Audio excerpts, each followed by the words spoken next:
Subscribe करें और bell दबाएं ताकि कोई खबर रह न जाए।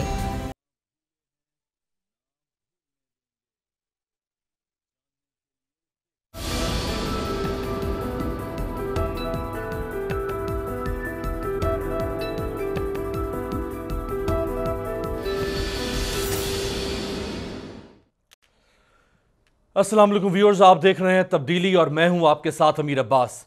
अब से कुछ देर पहले आप वज़ीर आज़म पाकिस्तान इमरान खान साहब और तुर्की के सदर रजब तैयब एर्दोआन की मुश्तरका गुफ्तगू सुन रहे थे, जिसमें वज़ीर आज़म पाकिस्तान ने और तुर्की के सदर ने बताया कि उनकी बाहमी गुफ्तगू किन उमूर पर हुई। अब हम आपको बताते हैं कि रजब तैयब एर्दोआन हैं कौन, उन्होंने तुर्की को कहां से कहां पहुंचा दिया और वज़ीर आज़म इमरान खान रजब तैयब एर्दोआन से क्या कुछ सीख सकते हैं। रजब तैयब एर्दोआन तुर्की के सदर बचपन में टॉफियां बेचा करते थे। रजब तैयब एर्दोआन 1994 में इस्तांबुल के मेयर बने। एर्दोआन 2003 से 2014 तक तुर्की के वज़ीर आज़म रहे। 2014 में एर्दोआन तुर्की के सदर मुंतखब हुए। वो वाहिद मुसलमान लीडर जिन्होंने म्यांमार के मजलूम मुसलमानों की गम गुसारी के लिए वहां का दौरा किया। एर्दोआन वो पहला मुस्लिम लीडर है जिसने फलस्तीन के मजलूम मुसलमानों के लिए आवाज बुलंद की। एर्दोआन ने इस्राएली वज़ीर आज़म की आंखों में आंखें डालकर कहा कि तुम फलस्तीनी बच्चों के कातिल हो। एर्दोआन बरसर इक़्तिदार आने के 10 सालों में तुर्की तरक्की की मैराज पर पहुंच गया। साल 2015 में तुर्की ने मुल्की सतह पर सैटेलाइट बनाने का आगाज किया।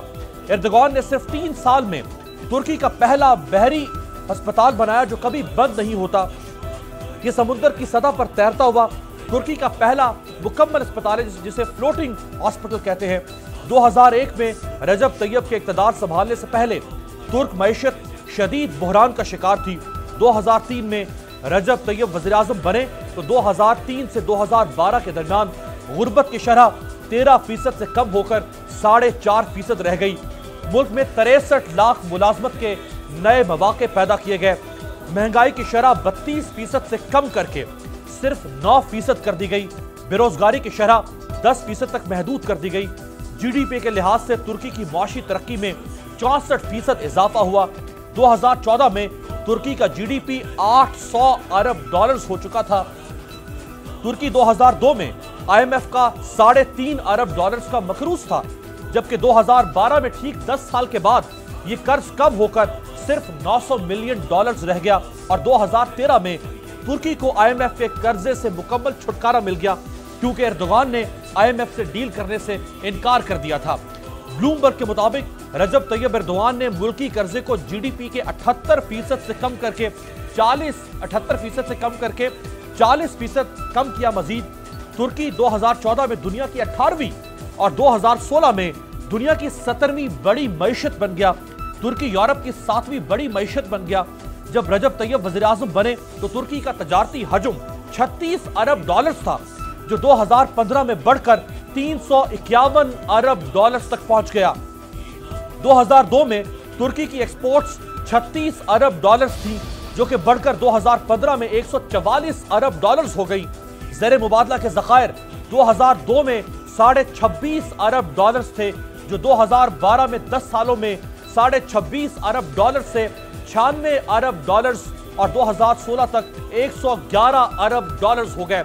अभी सुनते जाइए कि रजब तैयब एर्दोआन ने कौन कौन से मोज़े दिखाए। बैंकों के ज़खायर 2002 में 20 अरब डॉलर्स थे, जो कि 10 सालों में यानी 2012 में 96 अरब डॉलर्स हो गए। 2002 में तुर्की के सेंट्रल बैंक के पास 26.5 अरब डॉलर्स के ज़खायर थे, जो 9 सालों यानी 2011 में 92 अरब डॉलर्स तक पहुंच गए। रजब तैयब के दौर इक़्तिदार में तुर्की में हवाई अड्डों की तादाद में इजाफा हुआ, जो 26 से बढ़कर 50 हो गए। वर्ल्ड बैंक के मुताबिक जब रजब तैयब इक़्तिदार में आए तो अवाम की सेहत पर $189 फीकस खर्च किया जाता था, जो साल 2012 तक $555 तक बढ़ा दिया गया और मुफ्त इलाज के लिए ग्रीन कार्ड सिस्टम मुतारिफ कराया गया। रजब तैयब ने मुल्क की तारीख में पहली बार तेज रफ्तार ट्रेनों के लिए रेलवे लाइनें बिछाई। मुल्क में हाई स्पीड ट्रेन मुतारिफ कराई। रेलवे लाइनों में 1076 किलोमीटर का इजाफा किया और 5449 किलोमीटर रेलवे लाइनों को बेहतर बनाया गया। जब रजब तैयब इक़्तिदार में आए तो तुर्की का तालीमी बजट 7.5 अरब लीरा था और वो 9 सालों में 2011 में 7.5 अरब लीरा से बढ़कर 34 अरब लीरा तक पहुंच गया। 2006 से 2011 के दरमियान तुर्की में 86 नए कॉलेजेस और यूनिवर्सिटियां कायम की गई और इस वक्त तुर्की में यूनिवर्सिटियों की कुल तादाद 165 से जायद है। याद रहे कि तुर्की की आबादी पाकिस्तान से काफी हद तक कम है। एर्दोगान की बदौलत आज तुर्की का हेल्थ सिस्टम दुनिया का बेहतरीन निजाम माना जाता है। एर्दोगान के दौरे हुकूमत में तुर्की में तिब्बी मराकज की तादाद में 21,000 का इजाफा हुआ। साल 2002 में अवाम की सेहत पर जो $189 फीकस खर्च किए जाते थे वो 2012 तक $555 फीकस तक बढ़ा दिए गए। आज तुर्की में डॉक्टर्स की तादाद तकरीबन 1.5 लाख तक से तजावुज कर चुकी है। आज एर्दोगान का तुर्की अवाम की सेहत पर जीडीपी के 5.5% से जायद खर्च करता है। वर्ल्ड बैंक समेत दीगर आलमी इदारे तुर्की की दिन दुगनी रात चुगनी तरक्की की तारीफ किए बिना न रह सके। याद रहे कि पाकिस्तान की आबादी 21 करोड़ और तुर्की की आबादी सिर्फ और सिर्फ 8 करोड़ है। रजब तैयब एर्दोगान ने इन 8 करोड़ लोगों की ताकत से ये माशी मोजा 21वीं सदी का अंजाम दिया और हम 21 करोड़ आबादी के साथ आज दुनिया में कहां खड़े हैं उसका अंदाजा तो हम रोज ही कर रहे हैं अपने शोज के अंदर कि आज पाकिस्तान और पाकिस्तानी कौम कहां खड़ी है। अब से कुछ देर पहले वज़ीर-ए-आज़म इमरान खान साहब की मुलाकात खत्म हुई इन्हीं रजब तैयब एर्दोगान के साथ और अब देखते हैं कि वो सीख करके आते हैं रजब तैयब एर्दोगान से। वो शी जिनपिंग से मिलकर आए, वो महातिर मोहम्मद से मिलकर आए, मोहम्मद बिन सलमान से मिलकर आए। क्या कुछ सीखेंगे अगले जो तकरीबन 4.5 साल उनकी हुकूमत के हैं। मेरे साथ मौजूद हैं डॉक्टर फ़ारूक सलीम साहब। जब पिछली दफ़ा मेरे प्रोग्राम में आए थे तो मैंने इनका तारुफ करवाया था वज़ीर-ए-आज़म के तर्जुमान तवानाई उमूर के हवाले से, लेकिन मुझे समझ नहीं आ रही कि मैं इनका तारुफ क्या करवाऊँ। तो सियासी और मुआशी तज्ज़िया निगार डॉक्टर फ़ारूक सलीम साहब, sir thank you so much. हमें ज्वाइन कर रहे हैं इज़हारुल हक साहब, मारूफ कॉलम नवीस हैं और पॉलिटिकल एनालिस्ट हैं वीडियो लिंक पे। इज़हारुल हक साहब आपका भी बहुत शुक्रिया। सर आपकी कहानी पर तो बाद में आते हैं डॉक्टर साहब। ये जो रखा है मेरे सामने रजब तैयब एर्दोगान का, मतलब इससे और एक्सपैंड कर सकते थे लेकिन मुमकिन नहीं था कि हम इसको समझ सकें। ये उस शख्सियत से मुलाकात हुई है वज़ीर-ए-आज़म की, क्या कुछ सीखेंगे उनसे? देखिए मामला फोकस रह जाता है मईशत के ऊपर। 21 करोड़ पाकिस्तानी हैं, आपने इनको इजाफी नौकरियां किस तरह देनी है और इनका स्टैंडर्ड ऑफ लिविंग किस तरह बढ़ाना है। लुब्बे लुबाब ये दो बच जाता है। क्रक्स तो यही है, क्रक्स ये रहे। और ये काम तुर्की में किस तरह किया गया। तुर्की में पाकिस्तान में बहुत सारे फ़र्क हैं। दो बड़े फ़र्क जो सामने रखने वाले हैं। पहला फ़र्क यह है कि वहाँ के इदारे बड़े मजबूत करते हैं। हमारे इदारे एक सोचे समझे मंसूबे के तहत कमज़ोर किए गए और अब कोशिश ये हो रही है कि इदारों को मजबूत किया जाए, पहला फ़र्क। और दूसरा फ़र्क ये है कि वहाँ पे करप्शन का जो इंसिडेंस है वो बहुत कम कर दिया गया और हमारे यहाँ करप्शन का इंसिडेंस या करप्शन का भूत जो है वो संभल नहीं रहा, काबू में नहीं आ रहा। ये दो चीज़ें अगर हम कर डालें तो फिर जो माहौल है बिज़नेस के लिए, जिसको वज़ीर-ए-आज़म इमरान खान हमेशा ईज़ ऑफ डूइंग बिज़नेस कहते हैं कि आसान तरीन किस तरह हमने ये माहौल कर देना है। देखिए तुर्की में बेशुमार यूरोपियन कंपनीज आईं और उन्होंने वहाँ पे प्लांट्स बनाए और उसकी वजह से जो तुर्की के रिहायशी हैं, जो तुर्की के शहरी हैं, उनकी इनकम बढ़ना शुरू हुई। इनकम बढ़ना शुरू हुई तो उनको स्टैंडर्ड ऑफ लिविंग्स बढ़ना शुरू हुए। और सॉरी तुर्की को फिर गेटवे टू द यूरोप भी कहा जाने लगा। बिल्कुल वो हमेशा से था गेटवे, लेकिन जिस तरह इस्तेमाल किया एर्दोगान साहब ने वो बड़ा कमाल का तरीका है, आपने उसको बयान भी कर दिया। तो हमारे यहाँ इदारों की मजबूती और इंसदाद करप्शन, ये दो चीज़ें अगर हम सीख लें न सिर्फ तुर्की से बट बाकी मुल्कों से, और साथ ही साथ जो बिज़नेस का माहौल है, जो गैर यकीनी की फ़ज़ा है, अगर उसको दूर नहीं कर पाएंगे तो ये चीज़ें साथ नहीं आ सकेंगी।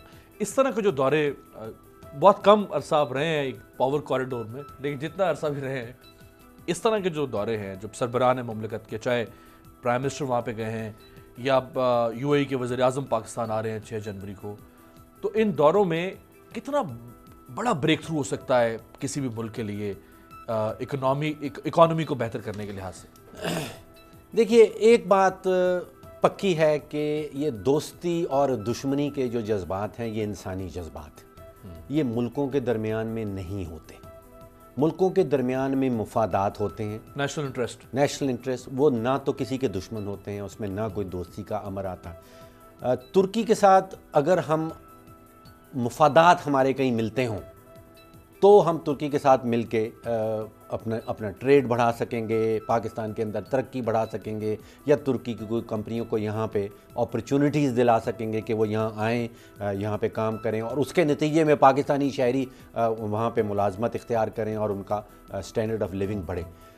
अभी तक मुफादात जो इकट्ठे मिलने की कोशिश है या जिद्दोजहद है, वो मुझे कहीं शुरू होती नज़र नहीं आ रही कि हम दुनिया के ममालिक से किस तरह ज़्यादा से ज़्यादा फ़ायदा हासिल कर सकते, दोस्ती बढ़ाने या मरासिम बनाने या अपने मुफादात को म्यूचुअल करने में कामयाब हो जाए। दुनिया में अगर हम गिने चुने देखें तो बहुत कम दोस्त या बहुत कम हमारे ममालिक ऐसे हैं जिनके साथ हमारे मुफादात जो हैं वो कन्वर्ज करते हैं। तो कन्वर्जेंस ऑफ इंटरेस्ट जो है वो बड़ा ज़रूरी इंपॉर्टेंट है। प्राइम मिनिस्टर इमरान खान साहब का ये 7वां दौरा था जो अभी भी इस वक्त जारी, तुर्की में मौजूद प्राइम मिनिस्टर, ये 2 रोज़ा दौरा था। इससे पहले जो दौरे हुए उनकी अगर मुख्तसर तफसील आपके सामने रखूँ तो जो पहला सरकारी दौरा इमरान खान साहब ने वज़ीर आज़म बनने के बाद किया वो सितंबर 2018 में था और वो सऊदी अरब का दौरा था।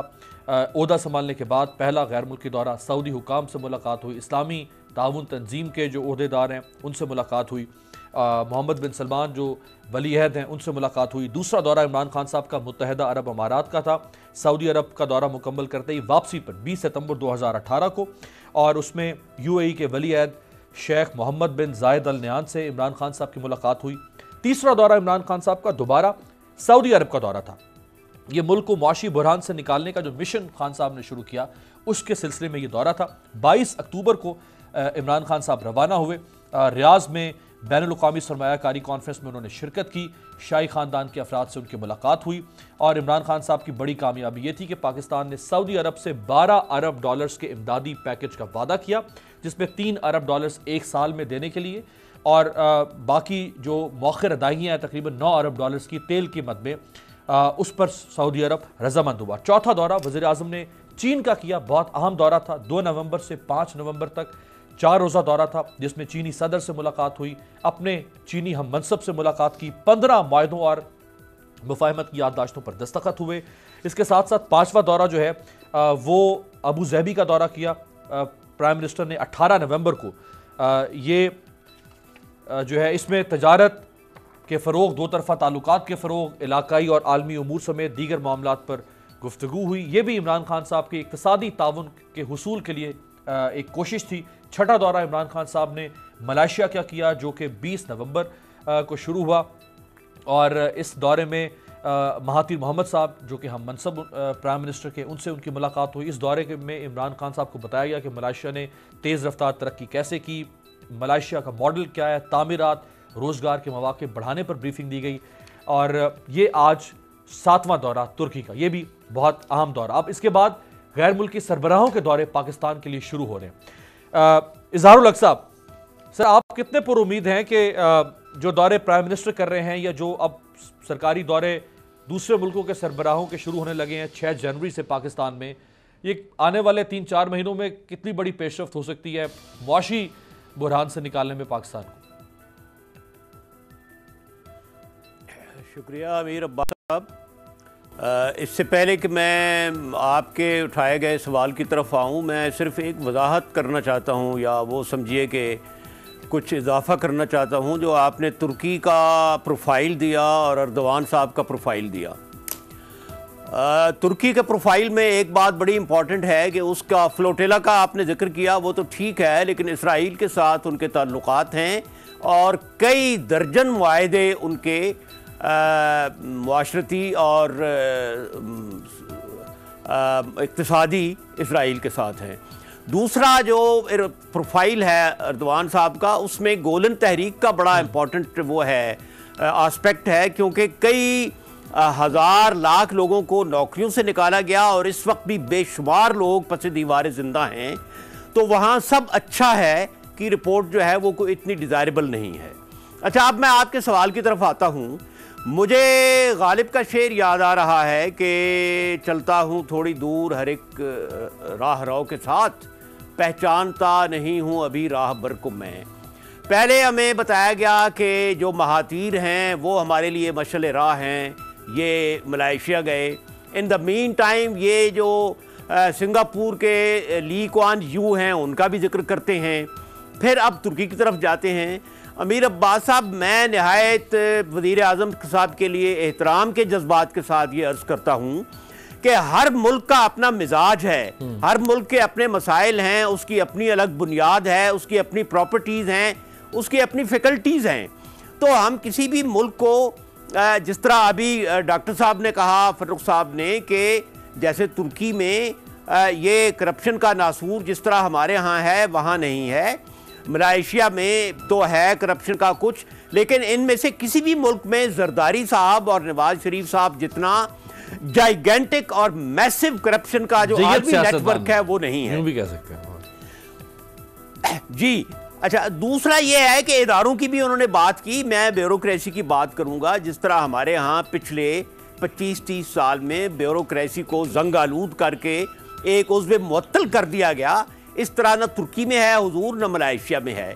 तो मेरी वज़ीर आज़म साहब से गुजारिश है कि खुदारा दूसरे मुल्कों को कॉपी करना, उनकी नकल करना छोड़ दीजिए। नकल के लिए अकल चाहिए और उनमें अकल है। हम ये नहीं कह रहे कि अकल तो हर पाकिस्तानी में है, जो भी आजकल खाना खाता है उसमें अकल है। इसी मिजाज के साथ मैं एक गुफ्तगू में एक ब्रेक, मुख्तसर साहब मुझे न्यूज ब्रेक पर जाना है, वापस आता हूं। आप यहीं से आगाज कीजिएगा कि नकल के लिए अकल चाहिए और वज़ीर आज़म के पास अकल है, आपके बकौल। एक ब्रेक से वापसी।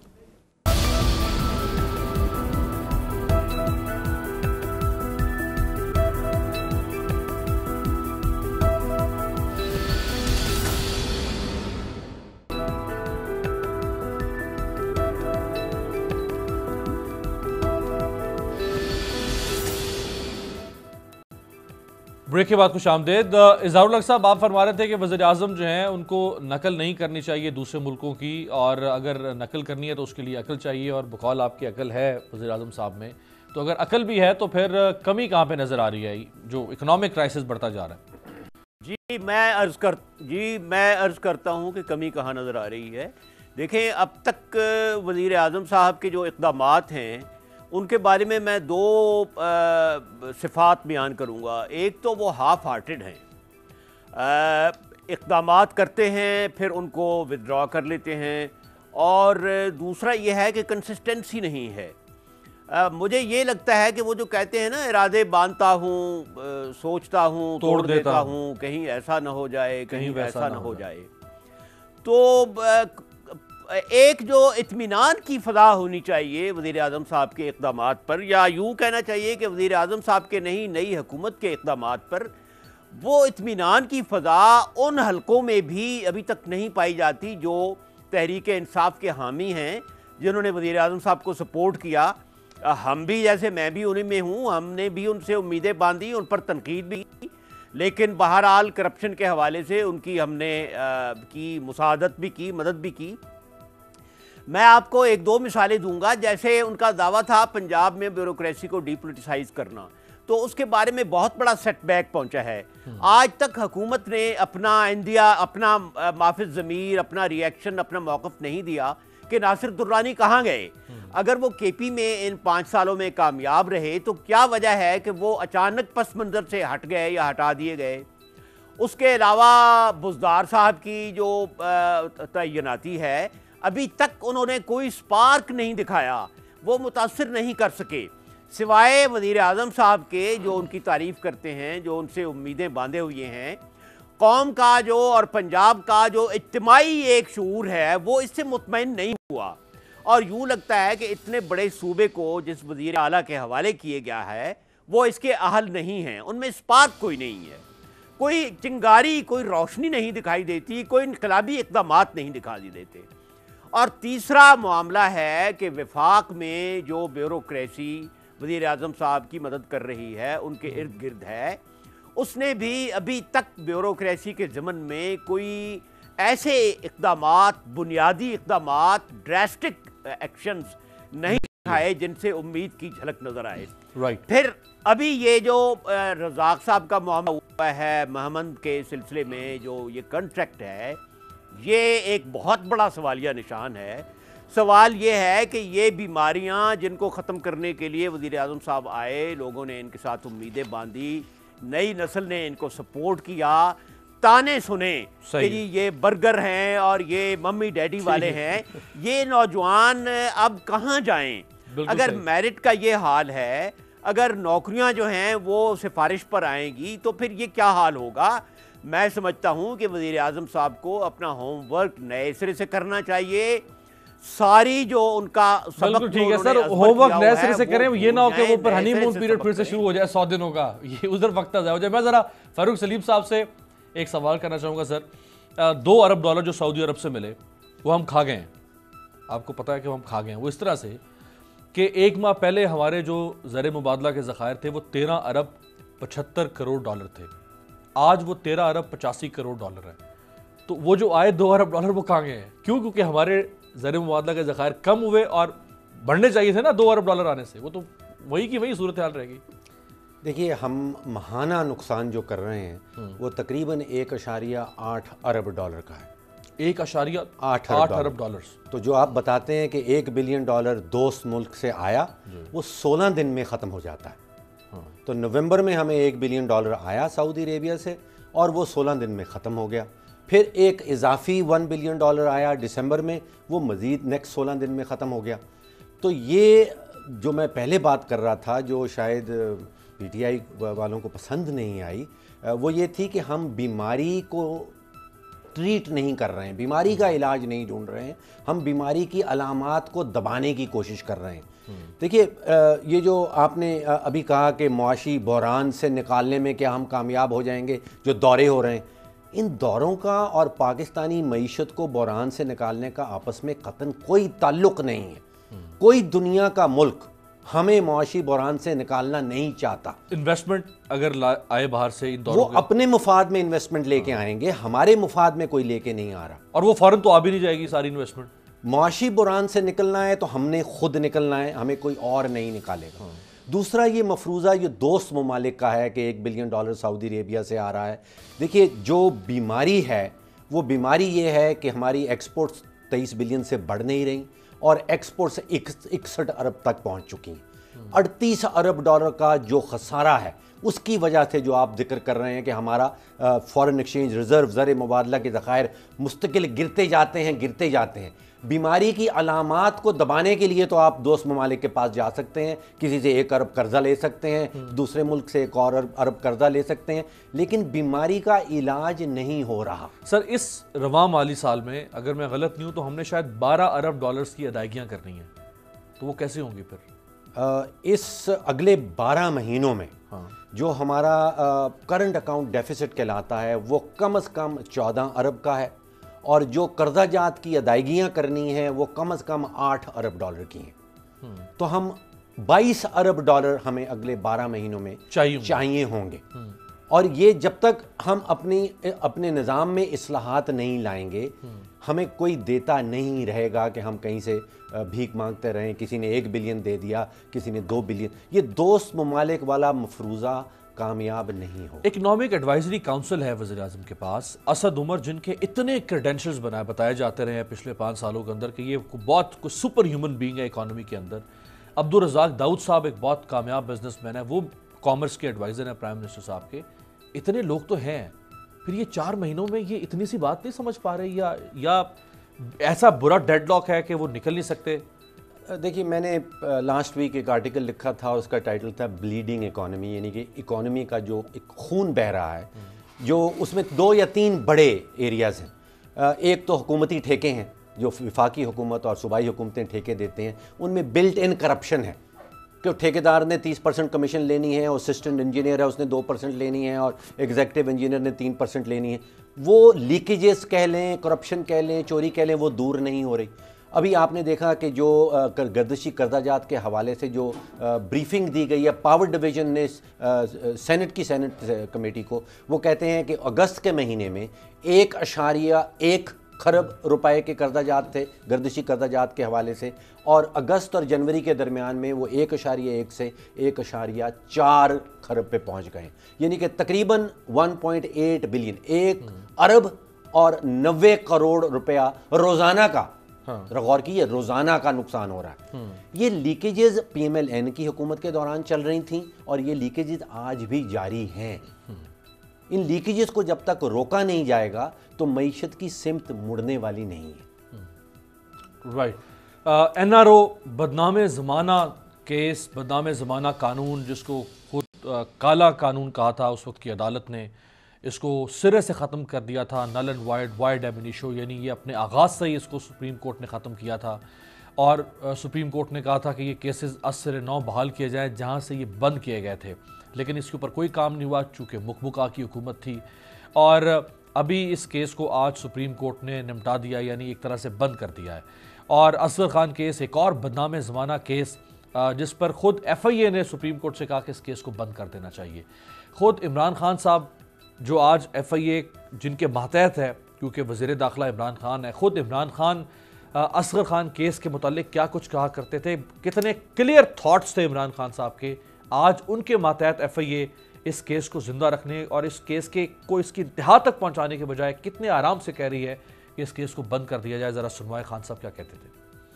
पॉलिटिशियंस ने टैक्स पेयर का पैसा लिया, एस्टेब्लिशमेंट ने पॉलिटिशियंस को बैक किया, फिर ये केस एंड तक पहुंच जाता है तो पहले तो पता चल जाएगा कौन इनसे फायदा उठाते रहे। एयर मार्शल का जो केस है उसमें पैसे दिए हुए हैं पॉलिटिशियंस को ISI ने।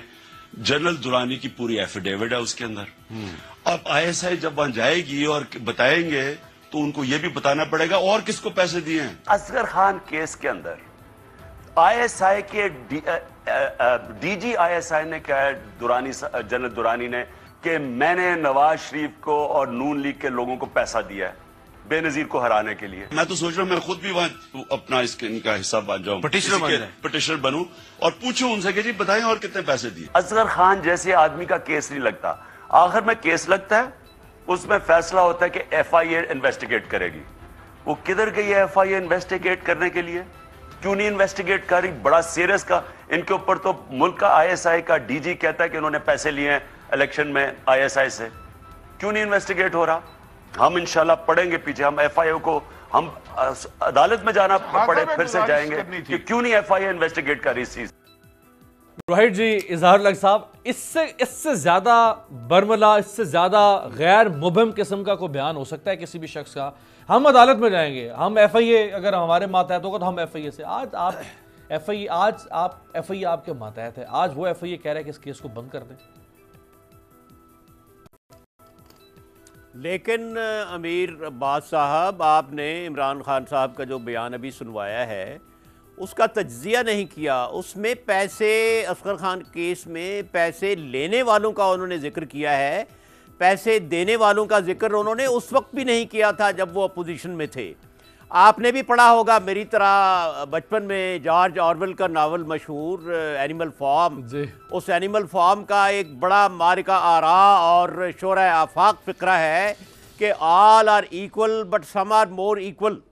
इसमें जो सम आर मोर इक्वल हैं वो इन्वॉल्व हैं। तो इमरान खान साहब अगर उस वक्त भी पैसे देने वालों का जिक्र नहीं कर रहे थे तो आज उन्हें चाहिए कि वो सुप्रीम कोर्ट के खिलाफ रिव्यू के लिए सुप्रीम कोर्ट के पास जाएं कि आपने ये जो इसको ठप करके कोल्ड स्टोरेज में भेजा है इसको जिंदा करें। अच्छा, दूसरी आपने बात मईशत की है अमीर अब्बास साहब, आपके पास कता कलामी की माजरत इजाज़ साहब, कुछ देर पहले की शायद अपडेट है अगर मैं गलत नहीं हूं तो असगर खान साहब को चुके उनके वो इंतकाल कर गए तो सुप्रीम कोर्ट ने कहा कि क्या उनके वरसा इस केस में मुद्दई बनना चाहते हैं या नहीं, तो शायद उनके जो साहबजादे हैं अली असगर, उन्होंने मेरा ख्याल है ये शायद ऐलान कर दिया है कि इस केस में वो मुद्दई के तौर पे वो इस केस में आएंगे और इस केस को जारी रखेंगे। हाँ ठीक है, लेकिन आप वो आसार आपको नज़र आ रहे हैं ना कि क्या होगा। क़ियास कुन ज़े गुलिस्तान मन बहार मरा, मैं इकानमी की बात कर रहा था। फ़र्रुख साहब तो माशाल्लाह वेल नोन इकानमिस्ट हैं, लेकिन मैं भी, हम लोग भी आखिर इसी मुल्क में रहते हैं। देखें, दो जो फ्रंट हैं इकानमी को कंटेन करने के लिए, संभालने के लिए, पहला तो ये है कि इम्पोर्ट बिल को कट करना पड़ेगा। आपके सामने आपके पड़ोसी भारत ने कई अशरों तक, कई डेकेड्स तक गाड़ियों की दरामद पर पाबंदी लगाए रखी। सिवाय उस दिन भी मैंने अर्ज़ किया था एक TV चैनल पर कि सिवाय मारुति के और एम्बेसडर के कोई गाड़ी नहीं थी। आप अपना इंपोर्ट बिल देखें, उसको कट करें ताकि आपका एक्सपोर्ट बिल जो है उसका गैप कम हो। दूसरी बात यह है कि इमरान खान साहब हर तकरीर में कहते थे, रोना रोते थे कि सिर्फ 8% लोग टैक्स दे रहे हैं इस मुल्क में। सही है। ट्रेडर्स टैक्स नहीं दे रहे, इंडस्ट्रियलिस्ट टैक्स नहीं दे रहे, फ्यूडल जो है एग्रीकल्चरिस्ट वो टैक्स नहीं दे रहे। 5 महीने हो गए हैं, इन्होंने अब तक क्या कदम उठाया है टैक्स नेट को वसी करने का? जबरदस्त कौम सवाल। को बताया जाए क्या होमवर्क हुआ है। हाँ। और टैक्स नेट को क्यों नहीं बढ़ा रहे, क्या मजबूरी है? FBR जिन लोगों के हवाले है, उन लोगों के बारे में जो दास्तानें फैल रही हैं। अच्छा, फिर ये है कि ये FBR को इन्होंने हमेशा करप्ट कहकर इसका मोरल डाउन किया है। हाँ। आप अगर पुलिस के मुकाबले में FBR को देखें तो उन लोगों के पास न वसाइल हैं, बिल्कुल न इन लोगों के पास और फैसिलिटीज उनकी और कोई पर्क्स हैं। कैपेसिटी बिल्डिंग नहीं हुई सिर्फ इन 5 जो महीनों के अंदर। पुलिस इस्लामाबाद की FBR जिसका काम है सारा, और खान साहब ने तो कहा था कि शायद 8,000, डॉक्टर साहब मैं गलत हूँ, मेरा ख्याल 8,000 अरब मैं टैक्स इकट्ठा करके दिखाऊंगा। और जो वजीर ममलिकत बराए रेवेन्यू है हमाद अजहर साहब, वो इसी बात पर खुश हैं और बगले बजा रहे हैं कि फाइलर बढ़ गए हैं इस साल, फाइलर बढ़ गए हैं। भले फाइलर टैक्स देता या नहीं देता, फाइलर बढ़ गए, बस फाइल कर रहे हैं लोग, टैक्स दे रहे हैं या नहीं दे रहे हैं। एक ब्रेक पे जाते हैं, ब्रेक से वापस आते हैं।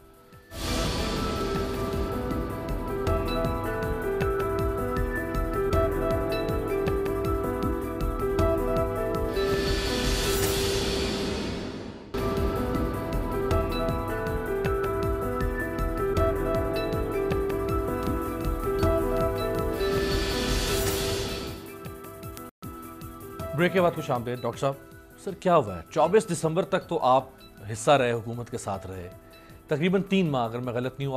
9 अक्टूबर को शायद आपका नोटिफिकेशन हुआ था, और 9 अक्टूबर से लेके जो हुआ था, जो ट्वीट हुआ, फिर वो रिपोर्ट भी हुआ ना, ट्वीट वो रेडियो पाकिस्तान ने भी रिपोर्ट किया, वो प्राइवेट मीडिया ने भी रिपोर्ट किया। 9 अक्टूबर से लेके आज से कोई 3-4 दिन पहले तक आप हुकूमत के साथ थे। आपके नाम के साथ हम खुद लिखते थे कि तर्जुमान वज़ीर आज़म, बाकी चैनल्स पे भी आप जाते थे, आपका तारुफ करवाया जाता था तर्जुमान वज़ीर आज़म के तौर पे। अच्छा, अगर आप डिच कर रहे थे तो हुकूमत तो देख रही थी, हुकूमत फ़ौरन कह देती कि भाई आप क्यों तारुफ करवा रहे हैं डॉक्टर साहब का, वो तो हमारे तर्जुमान नहीं है। ये जब आपने क्रिटिसिज्म किया पॉलिसी पे, तो उसके बाद ही फिर ये अचानक जो है वो आपसे वो कलमदान वापस ले लिया तर्जुमानी के। मैं दिफा करने, अपना ज़ाती दिफा करने नहीं आया हूँ। आपने सब कुछ खोल के सामने रख दिया, इसमें कोई ढकी छुपी चीज़ तो है नहीं। आप एसोसिएटेड प्रेस को खोल के देख लें, आप बोर्ड ऑफ इन्वेस्टमेंट को खोल के देख लें, आप PTV को खोल के देख लें, इसमें हर चीज़ तो बिल्कुल वाज़ेह है। तहकीक आप लोग खुद करें, और जो आपने सवाल किया है उसका जवाब अपनी तहकीक से खुद सामने तहकीक करते हैं सर, तहकीक करते हैं सर। आपको कोई ऑफिस वगैरह मिला हुआ था कहीं आप जाके बैठते थे? जी नहीं मिला। अच्छा, ऑफिस नहीं था कोई? वादा ज़रूर किया गया था लेकिन एलोकेट नहीं हो पाया। मीटिंग्स में आप शामिल होते थे? जो स्पोक्स पर्सन की मीटिंग बुलाई जाती थी जी, उसमें मैं शामिल उसमें होते थे। उसमें जारी बात है और भी लोग होंगे। लेकिन अमीर अब्बास साहब, ये इशू नहीं है। To me this is a non issue कि मैं कब बनाया गया, कब निकाला गया, मुझे क्यों निकाला, मुझे कब निकाला। इशू ये है कि जो मैं कह रहा हूँ, हाँ, कि पाकिस्तान की मईशत की जो बीमारियाँ हैं उनको दूर नहीं किया जा रहा। मैं ये महसूस कर रहा हूँ कि सिर्फ अलामात को दबाया जा रहा है। यहाँ पे मुस्तकबिल है 21 करोड़ पाकिस्तानियों का। मेरी ज़ात से बालातर होके, मैं था स्पोक्स पर्सन या मैं नहीं था, किसी भी तारीख में था या किसी भी तारीख में नहीं था, उससे कोई फ़र्क नहीं पड़ने वाला। यहाँ पे हमने सोचना ये है कि हम ये जो दोस्त ममालिक से कर्जाजात लिए चले जा रहे हैं सर, इसमें 2 चीज़ें हैं ना। आप कह रहे हैं कि वो इशू नहीं है, वो इशू इसलिए है कि या तो हुकूमत इतनी इनकॉम्पिटेंट है कि उसको पता ही नहीं है वज़ीर आज़म को कि मेरी मीटिंग्स में डॉक्टर फ़ारूक सलीम नाम के एक शख्स आके बैठते हैं और वो मेरी तर्जुमानी कर रहे हैं, या हुकूमत इतनी इनटॉलरेंट है कि उनके अपने ही एक फ़र्द ने एक पॉजिटिव क्रिटिसिज्म किया है और हुकूमत से बर्दाश्त नहीं हो रहा। तो अगर ये दोनों चीज़ें हैं, अगर वो इंटॉलरेंट है तो भी ये इशू है इस कौम का, इस मुल्क का, और अगर वो इनकॉम्पिटेंट है तो भी इशू है। देखिए, तो इसको इशू रहने दें। आपने दोनों प्रॉब्लम्स जो हैं वो खुद ही, अपने सवाल का जवाब भी आपने खुद ही दे दिया कि ये 2 चॉइसेस हैं, ये 2 ऑप्शंस हैं, और दोनों ऑप्शंस इतनी कुछ अच्छी नहीं लग रही। देखिए, मामला मेरे नज़दीक मेरी ज़ात से बहुत बालातर मामला है। यहाँ पे फैसला साजी का तरीक़ाकार क्या है, ये क्वेश्चन बड़ा आ रहा है। क्योंकि मेरी ज़ात के हवाले से जो फैसला कर दिया वो तो हो गया, लेकिन यही लोग जो हैं ये 21 करोड़ पाकिस्तानियों के मुस्तकबिल का भी फैसला कर रहे हैं ना, इन्होंने ही फैसला करना। तो ये आपको इन 3-4 दिनों में कहीं को प्राइम मिनिस्टर ऑफिस से, प्राइम मिनिस्टर सेक्रेटेरिएट से कोई राब्ता हुआ है आपसे? नहीं, कोई राब्ता नहीं हुआ। आपने कोई राब्ता किया? किसी किस्म का मैंने भी कोशिश नहीं की। अच्छा, तो ये ट्वीट पे आप बने थे तर्जुमान और ट्वीट पे आप वापस हो गए। देखिए वही वो डिप्लोमेसी शुरू हो गई। सिर्फ मामला ये है कि जो 2 सवाल पहले हम बड़ा सुना करते थे कि मुझे क्यों निकाला और मुझे कब निकाला, उसमें शायद वो साजिशी एलिमेंट थे और हम ढूंढा करते थे। ये मेरे केस में तो आप तहकीक करके खोल लें तो बिल्कुल सादा वाज़े सा जवाब है और खुली किताब है। इज़हारुल हक साहब, ये बड़ा नामुनासिब किस्म का काम नहीं है कि डॉक्टर साहब की खैर कॉम्पिटेंस और ये जिस तरह से गुज़श्ता एक तवील अरसे से लिख पे रहे हैं 20-21 साल से, और टीवी पे भी इनके थॉट्स बड़े क्लियर रहे हैं और हुकूमत ने इनको अपनी टीम का हिस्सा बनाया, और इनकी तनकीद करने पर फिर कहा गया कि जी ये तो हमारी टीम का हिस्सा कभी बने ही नहीं थे, हमने फैसला किया था लेकिन हमने उस पर अमल दरामद नहीं किया। ये मतलब हुकूमती सतह पे इतनी गैर संजीदगी या इतनी इमेच्योरिटी तो पहले कभी देखने में नहीं आई। अमीर अब्बास साहब, आपने इमेच्योरिटी और गैर संजीदगी का जो लफ्ज़ इस्तेमाल किया है, मैं उससे अदब के साथ इख्तलाफ करूँगा। देखें, ये कहा करते थे कि शरीफों की जो हुकूमत है वो मुगलिया ख़ानदान का तसलसल है। अब महसूस हो रहा है कि मुगलिया ख़ानदान का तसलसल शायद हमारी बका के लिए बहुत ज़रूरी है, क्योंकि अब भी मुग़ल बादशाह हम पर हुक्मरानी कर रहे हैं। जिस तरह आपने डॉक्टर साहब के हटाए जाने का जिक्र किया है, तो अकबर बादशाह के और नौरतन जो थे उसके दरबार में इसी तरह होता था कि जो इख्तिलाफ की जसारत करता था उसे उस ज़माने में हज पर भेज दिया जाता था, और उस ज़माने में हज पर जाने का ये मतलब था कि वो वापस ना आए और कहीं उधर ही अंटा गफील हो जाए। अब डॉक्टर साहब को खुदा का शुक्र अदा करना चाहिए, और इससे पहले मैंने एक और शहीद जमहूरियत का नाम लिया है, नासिर दुर्रानी का। सही है। तो नासिर दुर्रानी साहब को और डॉक्टर साहब दोनों को खुदा का शुक्र अदा करना चाहिए कि इनको हाथियों पर सवार करके हज पर नहीं भेजा जा रहा। हुजूर, बात यह है कि वज़ीर आज़म साहब जो हैं वो उनके जो, मैं दांत का लफ्ज़ तो नहीं इस्तेमाल करता, लेकिन उनके नारे उस वक्त और थे दिखाने के, और अब जो असली उनके नारे हैं वो और हैं। वो इख्तिलाफ राय नहीं बर्दाश्त कर रहे। दूसरा ये है कि जो सहाफ़ी, मैं नाम नहीं लेता, जिन सहाफ़ियों ने 10-10, 20-20 साल उनका साथ दिया, उनको अब इसलिए पसे पुश्त और बैकग्राउंड में डाला जा रहा है कि वो इख्तिलाफ करते हैं। अच्छा, और जो हमेशा एवरग्रीन जो आकाश बेलें थीं, वो दरख्तों को खाने वाली जो शरीफों के साथ थीं, वही सहाफ़ी, वही पेशेवर मफादात के जो परिस्तिश करने वाले हैं, वो अब इमरान खान के इर्द गिर्द नज़र आ रहे हैं। तो नज़र आ रहे हैं आसार के अमीर अब्बास साहब शायद अभी नजात की घड़ी नहीं आई, हमें किसी और रहनुमा के लिए इंतज़ार करना चाहिए, क्योंकि वो जो लतीफ़ा है ना कि एक आदमी गिरा पहाड़ से और दरख्त के साथ लटक गया, तो उसने अल्लाह मियाँ से कहा कि मेरी मदद कीजिए, तो गैब से आवाज़ आई कि टहनी को छोड़ दो, तो उसने कहा कोई और है, तो हम टहनी को छोड़ें या हम अल्लाह की तरफ फिर दुआ करें कि कोई और है, कोई गैब से कोई और सवार आ जाए। क्योंकि अभी तक इमरान खान साहब ने जो इक़दाम किए हैं अंदरूनी मुल्क या बैरून मुल्क कर्ज़ों के बारे में, आप देखिए, मैं अर्ज़ करूं कि हमारी अब मिसाल उन गदागरों की सी हो गई है, जब आप जुम्मे की नमाज़ पढ़ के निकलते हैं, जूते पहन कर चलते हैं, तो दोनों तरफ गदागर बैठे हुए होते हैं। हम UAE से भी कर्ज़ा ले रहे हैं, हम सऊदी अरब से भी कर्ज़ा ले रहे हैं, मलाइशिया के सामने भी हम दस्ते सवाल दराज कर रहे हैं, और हमारे मुल्क के अंदर वसाइल की कमी नहीं है।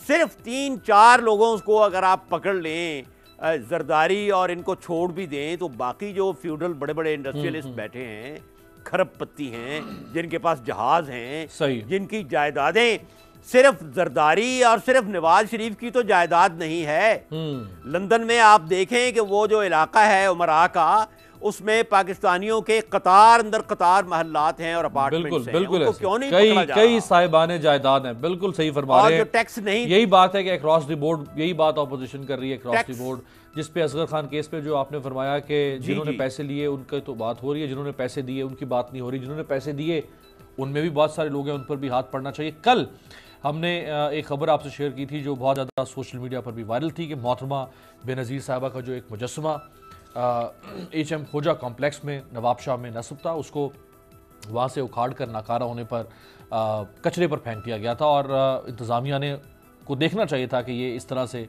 मोहतरमा के मुजस्समे को क्यों फेंका गया है। तो उस पर फिर वजाहत आई media monitoring and response cell जो पाकिस्तान पीपल्स पार्टी का है उसकी जानिब से, और उन्होंने कहा कि जी ये जो नवाब शाह में शहीद बेनज़ीर भुट्टो साहिबा के शिकस्ता मुजस्समे की जो तस्वीर वायरल हैं ये कुछ पुरानी हैं, काफ़ी अरसा, और इस मुजस्समे को फ़नी नकाइस के सबब ख़त्म कर दिया गया था। फ़नी नकाइस के सबब मुजस्समा कभी भी म्यूज़ियम में नस्ब हुआ ही नहीं। फ़नी नकाइस के हामिल ख़त्मशुदा मुजस्समे की 2 साल पुरानी तस्वीर जो है वो किसी प्रोपेगंडे की वजह से अब हमारे ख़िलाफ़ वायरल की गई हैं। तो अगर ये प्रोपेगंडा भी था तो तस्वीर हैं तो किसी बुरी हालत में ही उस मुजस्समे की और कचरे ही का माहौल दिखा रही हैं, तो इस पर किसी न किसी को तो ज़िम्मेदार ठहराना चाहिए था। बहुत शुक्रिया तमाम मेहमानों का, आपसे मुलाकात होगी पीर के रोज़।